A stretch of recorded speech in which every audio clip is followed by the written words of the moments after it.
Charlotte's Web by E.B. White. Pictures by Garth Williams. Chapter 11. The Miracle. The next day was foggy. Everything on the farm was dripping wet. The grass looked like a magic carpet. The asparagus patch looked like a silver forest. On foggy mornings, Charlotte's Web was truly a thing of beauty.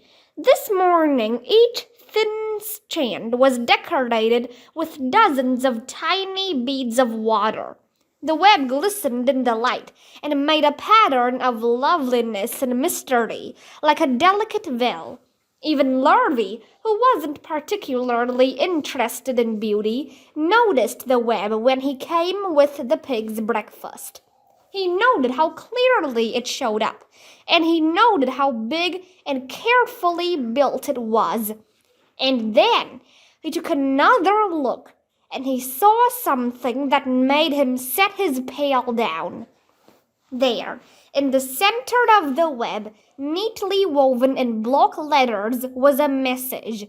It said, "Some pig." Larvy felt weak. He brushed his hand across his eyes and stared harder at Charlotte's Web. "I'm seeing things," he whispered. He dropped to his knees and uttered a short prayer. Then, forgetting all about Wilbur's breakfast, he walked back to the house and called Mr. Zuckerman. "I think you'd better come down to the pig pen," he said. "What's the trouble?" asked Mr. Zuckerman. "Anything wrong with the pig?" Not exactly," said Larvy. "Come and see for yourself." The two men walked silently down to Wilbur's yard. Larvy pointed to the spider's web. "Do you see what I see?" he asked. Zuckerman stared at the writing on the web. Then he murmured the words, "Some pig." Then he looked at Larvy. Then they both began to tremble. Charlotte, sleepy after her night's exertions, smiled as she watched. Wilbur came and stood directly under the web. "Some pig," muttered Larvy in a low voice. "Some pig," whispered Mr. Zuckerman. They stared and stared for a long time at Wilbur. Then they stared at Charlotte. "You don't suppose that the spider—" began Mr. Zuckerman, but he shook his head and didn't finish the sentence. Instead, he walked solemnly back up to the house and spoke to his wife. "Edith, something has happened," he said in a weak voice. He went into the living room and sat down, and Mrs. Zuckerman followed. "I've got something to tell you, Edith," he said. "You better sit down." Mrs. Zuckerman sank into a chair. She looked pale and frightened. "Edith," he said, trying to keep his voice steady, "I think you had best be told that we have a very unusual pig." A look of complete bewilderment came over Mrs. Zuckerman's face. "Homer Zuckerman, what in the world are you talking about?" she said. "This is a very serious thing, Edith," he replied. "Our pig is completely out of the ordinary." "What's unusual about the pig?" asked Mrs. Zuckerman, who was beginning to recover from her scare. "Well, I don't really know yet," said Mr. Zuckerman. "But we have received a sign, Edith, a mysterious sign. A miracle has happened on this farm. There is a large spider's web in the doorway of the barn cellar, right over the pig pen, and when Larvy went to feed the pig this morning, he noticed the web because it was foggy, and you know how a spider's web looks very distinct in a fog. And right span in the middle of the web, there were the words, 'Some pig.' The words were woven right into the web. They were actually part of the web, Edith. I know because I have been down there and seen them. It says 'Some pig' just as clear can be. There can be no mistake about it. A miracle has happened and a sign has occurred here on earth, right on our farm, and we have no ordinary pig." "Well," said Mrs. Zuckerman, "it seems to me you're a little off. It seems to me we have no ordinary spider." "Oh, no," said Zuckerman. "It's the pig that's unusual. It says so right there in the middle of the web." "Maybe so," said Mrs. Zuckerman. "Just the same, I intend to have a look at that spider." "It's just a common gray spider," said Zuckerman. They got up, and together they walked down to Wilbur's yard. "You see, Edith? It's just a common gray spider."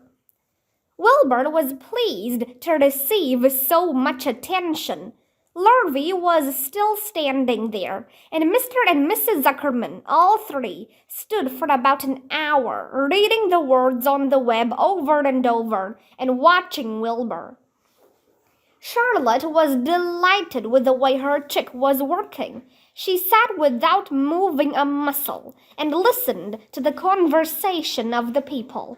When a small fly blundered into the web just beyond the word pig, Charlotte dropped quickly down, rolled the fly up, and carried it out of the way. After a while, the fog lifted, the web dried off, and the words didn't show up so plainly. The Zuckermans and Lurvy walked back to the house. Just before they left the pig pen, Mr. Zuckerman took one last look at Wilbur. "You know," he said in an important voice, "I've thought all along that pig of ours was an extra good one. He's a solid pig. That pig is as solid as they come. You notice how solid he is around the shoulders, Lurvy?" Sure I do," said Lurvy. "I've always noticed that pig. He's quite a pig." "He's long and he's smooth," said Zuckerman. "That's right," agreed Lurvy. "He's as smooth as they come. He's some pig." When Mr. Zuckerman got back to the house, he took off his work clothes and put on his best suit. Then he got into his car and drove to the minister's house. He stayed there for an hour and explained to the minister that a miracle has happened on the farm. "So far," said Zuckerman, "only 4 people on earth know about this miracle. Myself, my wife Edith, my hired man Lurvy, and you." "Don't tell anybody else," said the minister. "We don't know what it means yet, but perhaps if I give thought to it, I can explain it in my sermon next Sunday.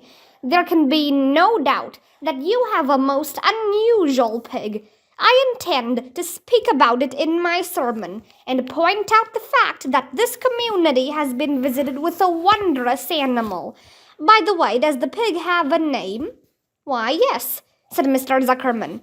"My little niece calls him Wilbur. She's a rather queer child, full of notions. She raised the pig on a bottle, and I bought him from her when he was a month old." He shook hands with the minister and left. Secrets are hard to keep. Long before Sunday came, the news spread all over the county. Everybody knew that a sign had appeared in a spider's web on the Zuckerman place. Everybody knew that the Zuckermans had a wondrous pig. People came from miles around to look at Wilbur and to read the words on Charlotte's web. The Zuckermans' driveway was full of cars and trucks from morning till night. Fords and Chevys and Buick Roadmasters and GMC pickups and Plymouths and Studebakers and Packards and DeSotos with gyromatic transmissions, and Oldsmobiles with rocket engines, and Jeep station wagons and Pontiacs. The news of the wonderful pig spread clear up into the hills, and farmers came rattling down in buggies and buckboards to stand hour after hour at Wilbur's pen, admiring the miraculous animal. All said they had never seen such a pig before in their lives. When Fern told her mother that Avery had tried to hit the Zuckerman's spider with a stick, Mrs. Irritable was so shocked that she sent Avery to bed without any supper as punishment.